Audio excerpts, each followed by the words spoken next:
What's up YouTube, Dale here from Zephyr Games, bringing you my first place Gouki profile from this weekend's remote duels. Now obviously it was only a small locals, but the idea behind this profile is just to show you that Goukis are still very relevant, and if you are in the mood for playing a warrior deck, especially with War Rocks coming out shortly, not that they're amazing, but War Rocks can actually be used in this deck. It's a good thing to keep your eyes on and probably get it put together ready to go. I'll also show you a very simple combo at the end of the video that allows you to play through certain hand traps as well. With that out of the way, please smash that like button, hit that notification bell and subscribe so you do not miss out on any more Yu-Gi-Oh profiles, openings, duels, the whole 9 yards from the channel. Now let's get into the profile, and I'm going to go through it quite straightforward and simply. There's not really a lot that is out of the ordinary, and I'll explain some of my choices that are a little bit different. So of course we've got Triple Super X. This is your go-getter, your go-starter. In order for the combo to go, you need an extender plus a Gouki, or of course Super X allows you with another Gouki to become that extender anyway. So for the Gouki lineup, of course we've got 3 Super X, 2 Swiss Cobra, 2 Octo Stretch, 2 Gouki Guts, and 1 Headbat. Now, there was only at one point today was I like, okay, maybe a second Headbat would have been useful, but this lineup worked out perfectly for me. There was probably only one time when I was like, how have I got a hand that does not contain a Gouki in it? So if you were to bump anything up, Bat would probably be the one to go to 2, most likely more than anything else. So my matchups today were like Salamangreat, Stun, Shadow Trap, which was really weird, and Dark Magician. So again, very fun matchups. Wasn't anything too amazing. So I'm not saying build this, you'll win, you know, regionals or anything, but it's definitely a fun deck to keep your eye on. Then for the extenders, we've got double Super Quant Red Layer and double Fire Flint. I'm not a massive fan of Red Layer because it's one of the cards where it's like you have to open it to get anywhere. But what makes it better is when you're using the Duradol, you can actually search it. So it comes a little bit more consistent.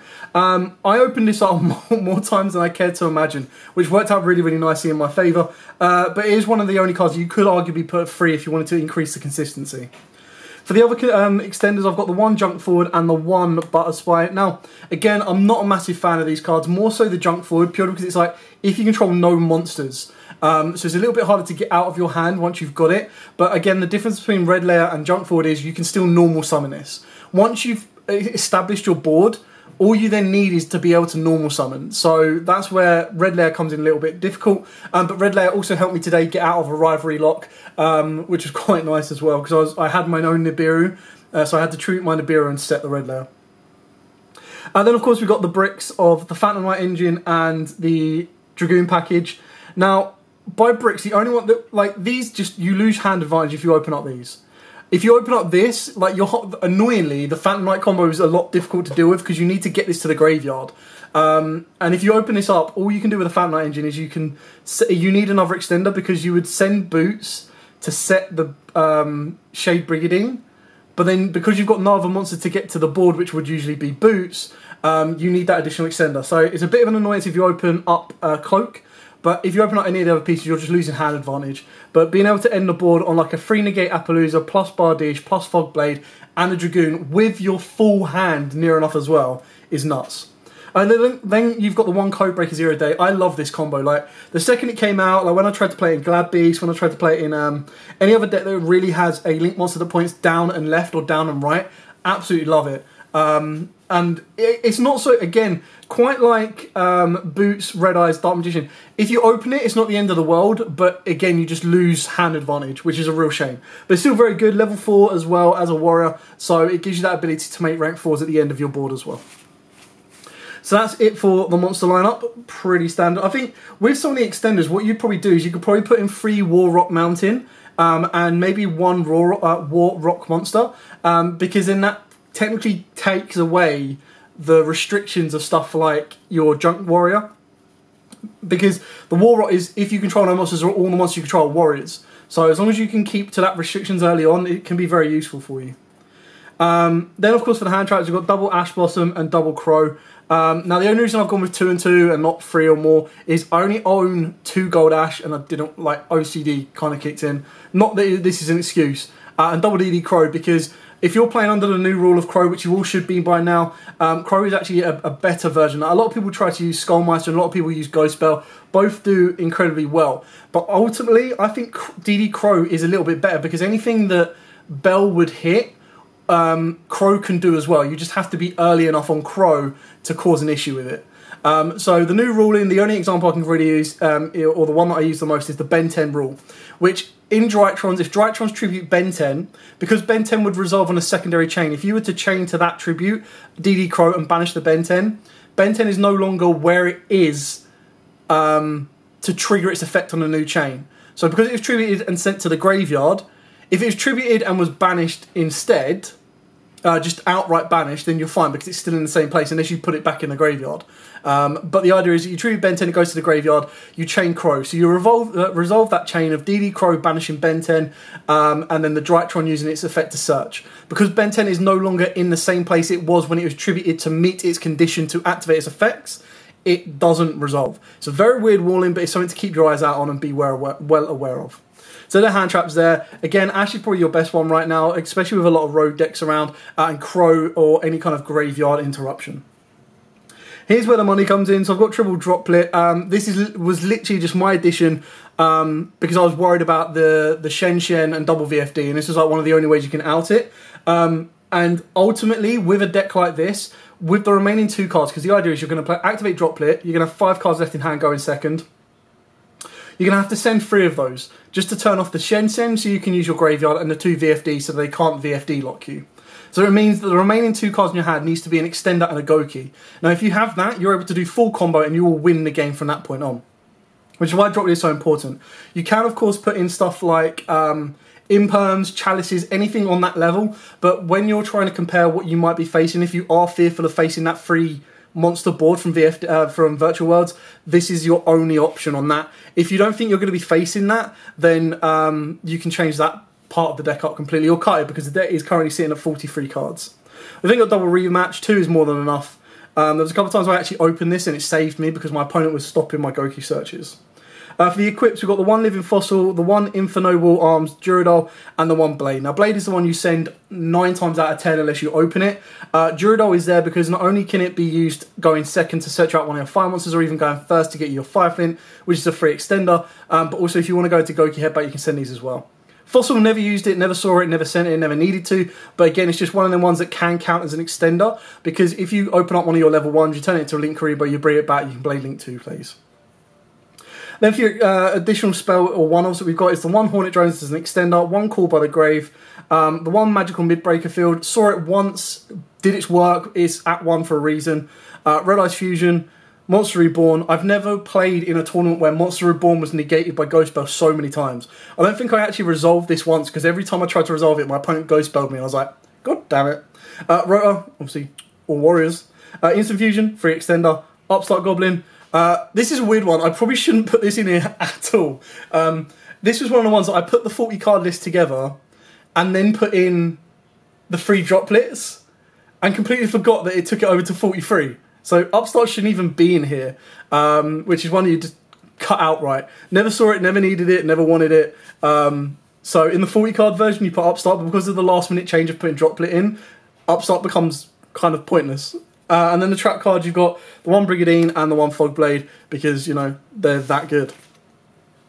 I'll do the extra deck first, then I'll show you the side deck. So the extra deck have got a couple of options in there. I'll tell you the ones that I've actually used, and I'll tell you the ones that I want to use. So for the rank 4s, you've got your Time Thief Reader and your Abyss Dweller.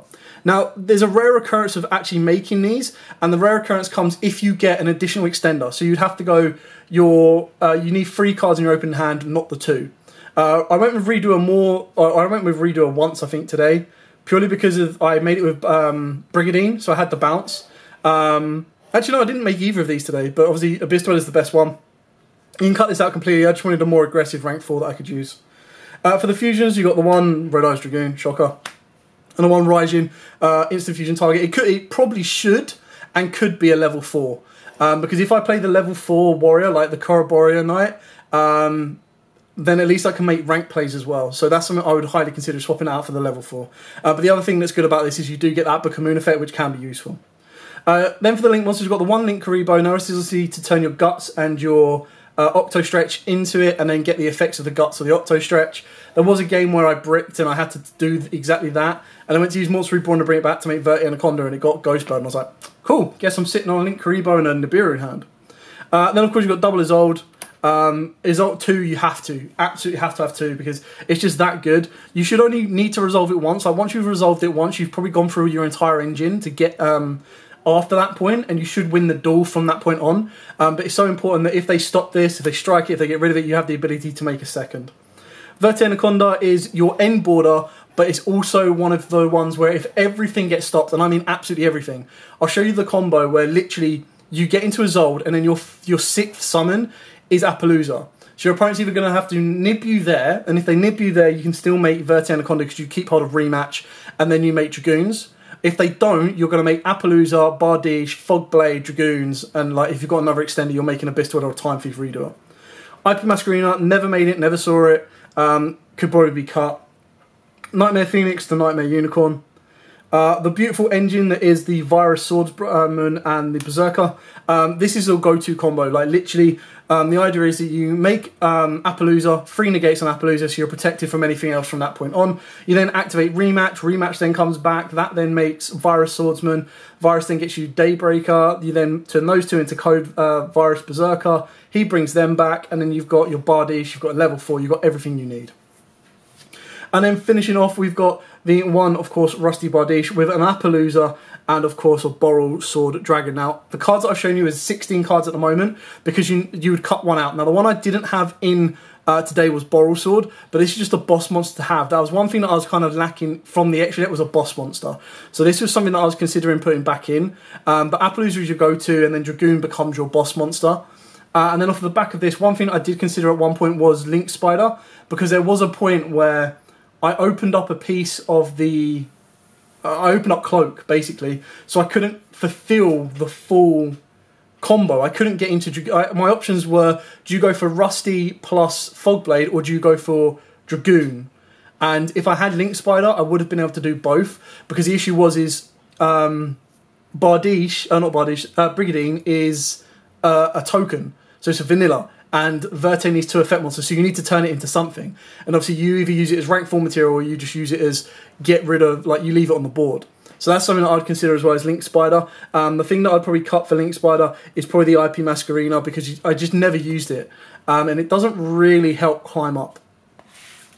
So that was it for the extra deck. I'll now show you the side deck and then I will show you the combo. So again, my side deck is based solely on my locals, and then you can adapt it accordingly to what you feel you're going to face. Now, I did play 2 Cosmic Cyclone. I'll grab those in a second. But I also played 2 Triple Tactical Talents, which I never used, never saw, never got into. I played Triple Droll and Lockbird. Again, never really saw it to resolve it, to use it. But obviously the idea behind this was if I faced Drytrons, if I faced Dinos, if I faced like anything that constantly added on a consistent basis, then Droll was obviously going to be my better hand trap to put in, considering I already mained Ashes and I already mained DD Crows. I then went with Evenly Matched, never saw it, but again it was just one of the ones where it's a card that's kind of fallen out of the side decks right now, but I think it's such a good card because when you look at Virtual Worlds, the Virtual World end board is probably going to be a trap plus Shen Shen plus 2 VFDs. And it's like, well, if I'm under VFD and I evenly match them, it's like, yeah, okay, cool. You get to keep one of them. And then as long as I'm playing more traps or other forms of disruption that can get rid of the last card you leave, I should be good to play. So I went with evenly matched, never saw it, like, but that's just the way it is. I then played Triple Nibiru. I saw this in the Salad matchup, won me the game. Like, there's a reason Rocky Boy is Rocky Boy. Put in the work, did what he needed to do, and kind of got the job done. 2 Cosmic Cyclone, I don't think I saw it at all today, but again, the reason it's there is Eldritch Zoo, Virtual Worlds, and then pretty much any other back row hate deck. It's so good. It's probably the best one right now that gives you the most outcome, because a lot of cards actually want to be in the graveyard. So when you look at Virtual Worlds and Eldritch Zoo, they don't mind. Obviously, they lose a bit with them going to the grave, but ultimately they can still use their effects. Whereas if you banish them with Cosmic, they don't have that.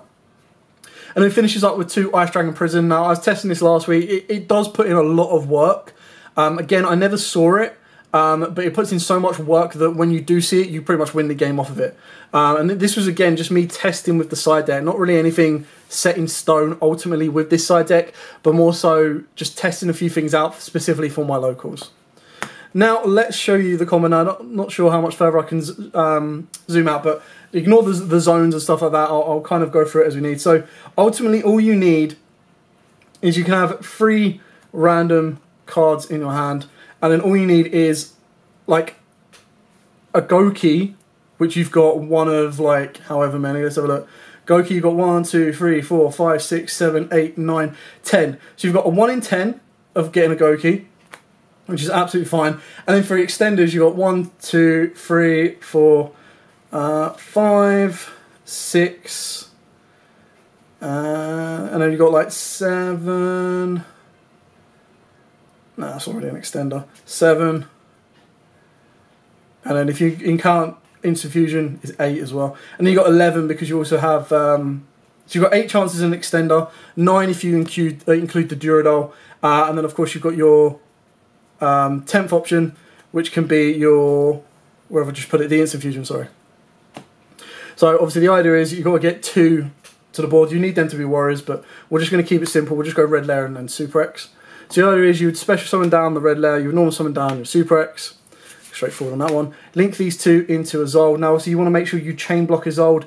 So you'd go chain link 1 Isolde to add, chain link 2 Super X to add. Now, obviously, you could try and protect Super X, which is kind of important to do so, but you need both of these to resolve if your hand does not contain another Gouki. Because then the idea behind this is your Super X, the first thing you want to search is the head back, because you're going to need that. And then off of Isolde, you search a card you're not going to use. It's going to be a Gouki. So you're either going to search another Super X, or you're going to search a Twist Cobra. So we'll go with Cobra on this example. You then use Isolde's second effect to send your Divine Phoenix Sword and special summon out one of your level 1 Gouki. So obviously you've got Stretch or Guts, entirely up to you, doesn't really matter which one. And then what you do here is you use Bat's effect to target the Octo Stretch to discard the Cobra or the Super X, whichever one you've added, and they go to the board there. Now at this point, if your opponent Nibiru's you, that's fine, because you get your rematch back, you play the rematch, you bring back 2 Goukis, you go into Verte, Verte then makes Dragoon. So not ideal, but you still have 3 more cards to play with, and if any of these are extenders, you could still make the Bardiche play. But from the back of this, what you're going to do is you're going to link all of these together, because this is the point of no return. If they don't stop you now, you're pretty much going to be able to protect yourself from a Nibiru and everything else. So you go into your Appaloosa is going to have 3. There you go. And then obviously you're going to go Octo Stretch and you're going to go Headbat. So ultimately if one of them gets stopped, it doesn't matter. As long as one of them goes through, you can get your rematch. And then of course off the other one, you want to kind of get a go starter for your next turn. So you can go for a Super X depending on what you draw. You can go for a Guts for a bit of protection. Sorry, not Guts. Octo Stretch for a bit of protection, because this is one thing that a lot of people actually forget. Is with Octo Stretch, if your opponent's monster attacks during damage calculation, you can discard this card and the damage you take for this battle is halved. So if they were to get like turn your board off or drop your board or anything like that, and then go in for a like an access code for game, this can save you. So keep in mind Octo Stretch is a very, very good option to add as well. But regardless, this is what we're going to go to. You're then going to add your Super X, is going to be pretty much your hand. You're going to activate the rematch. The rematch is going to bring you back 2 Gouki, so it doesn't matter which 2 you use, as long as you bring, you don't try and bring back the one that is Isolde search, because obviously you can't. You then link these 2 together straight away. I'll move my hand out of the way. And you go straight into the Virus Swordsman. Virus Swordsman effect triggers, and that allows you to special summon out 0 day to a zone a link monster points to. There we go. Move that central. You then link these 2 together. These go into your Berserker. Berserker then effect goes off, and you want to make sure that you put 0 day to the left hand side. This is important.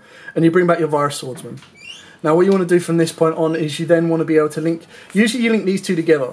And the only reason you link these 2 together is because you want to leave this guy to make your rank 4 if you have the extender. If you don't, what you can do is you could choose to link these 2 together, which is absolutely fine, again making Bardiche here. You do need to make sure that before you end your turn, you get rid of 0 day, because it does make Appaloosa lose 1,000 attack, which means it doesn't have that ability to negate. So once you've made your decision on how you want to do, if you've got the extender, keep him here. If not, you can keep your Berserker just to have a bit more of a boss monster on board. But as long as they are 2 darks that equal a link 3, you're able to make your Rusty Bardiche. Now obviously, what you've kind of done here, the other reason why you'd get rid of this is because when you put Bardiche here, you unlock a zone here, as soon as you'd have a zone there, zone there, zone there. But because it's not that big of an issue right now, you should be absolutely fine. You then use Bardiche's effect, and Bardiche will of course send Cloak from deck to grave. Where we are, there we go. You send Cloak to deck to grave, and you're going to set your Shade Brigandine, and we're going to activate the Shade Brigandine because we've got no traps in the graveyard. And we're then going to bring back... we're then going to banish the Cloak to add the boots. Now again, this is the other different thing is, when you special summon down your boots, what you've got to keep in mind is that you can't use this for Verte Anaconda. So you would have to end up using these 2 as well. Again, it depends on if you've got the extender. If you've got the extender, then obviously this makes the rank 4 plays. If you don't have the extender, then you're going to have to use these 2 here, which is again absolutely fine because you put Verte here well out of the way. So what you do there is you make Verte Anaconda. You can use Verte Anaconda's effect now, or you can do it afterwards. Entirely up to you, but obviously you're going to banish Boots, and Boots is going to set you a Fog Blade, which gives you another form of disruption. You're then going to use Verte to send Red Eyes Fusion, Red Eyes, and Dark Magician, and that's going to give you a Dragoon on the far right. Now, I'm really sorry, I didn't set the camera up high enough to kind of show you everything, but this is kind of the ideal kind of presence that you've got. And keep in mind, you still have your 4 cards in hand. You still can banish from the graveyard to add the sword back. So you've maintained your entire hand. Your sword is your easy discard fodder off of Dragoon. The only kind of dead card you've got sitting here is this, and this is only because you need that additional extender. Now obviously what you could do if you did play the Link Spider is you would turn this into Link Spider, and then you could use this plus the boots to make Verte, and then that would leave you your Berserker here. So again, depending on the type of route you want to go, that's where you can kind of utilise and build from there. But other than that, you've got an Omni Negate here, you've got a Target Negate here, and you've got a free Monster Negate here. And then obviously in the next turn, if you were to clear off Verte Anaconda, let's say you use Verte plus Brigandine and go for a Unicorn or go for a Phoenix here, you can discard and draw a card, pop a back row as well. But then on top of that, because you've left the zone free here, if you get 2 level 4s on board, you can make the Redoer, and Redoers are dark, so it would trigger Bardiche to pop as well. And if you kept this in play, the Redoer would have a bounce. So it gives you a lot to play around with. It's quite linear, and what I mean by that is the desired outcome or the desired end board doesn't change. Like, this is your best end board. There's no adaptation to that, in my opinion. The one thing that this deck does have is it has a lot of resource, it has a lot of resilience, and it can continue to play through a lot of interruptions, a lot of hand traps. So depending on what you open up, there are times when you might be like, right, okay, I'm a little bit stuck in the mud here, I can only go this route. But then if they don't hit you at the right time, you're going to be able to protect everything you have going forward. Definitely a fun deck. I really, really like Gouki. They're very powerful. I'm glad I never played them during the hand loop format because I never found that fun, but I actually find the way that they build and the resilience they have very, very fun. And Rematch is always an incredibly powerful card. It's a searchable double Monster Reborn. Like, what's not to like about that? Anyway, I hope you like this version. I hope you like this profile. If you do, please smash that like button, hit that notification bell, and subscribe so you do not miss out on any more Yu-Gi-Oh content. If you want me to do like a test time video, then just let me know. As long as the video gets like 50 likes to show that enough people want it, I'll be more than happy to do it. Obviously, the schedule is absolutely mad right now because we've got Blazing Vortex coming out in 2 weeks. We've got Deck Doctor every week, and we've got a brand new series coming out shortly as well. But I will do my best to try and get updates. I mean, I've had a lot of requests for updates as well, so I'm going to try my best to get that done. And I've also got to get a Dogmatica Dark Magician done for you guys as well. For now, as absolutely always, guys, stay safe and happy dueling.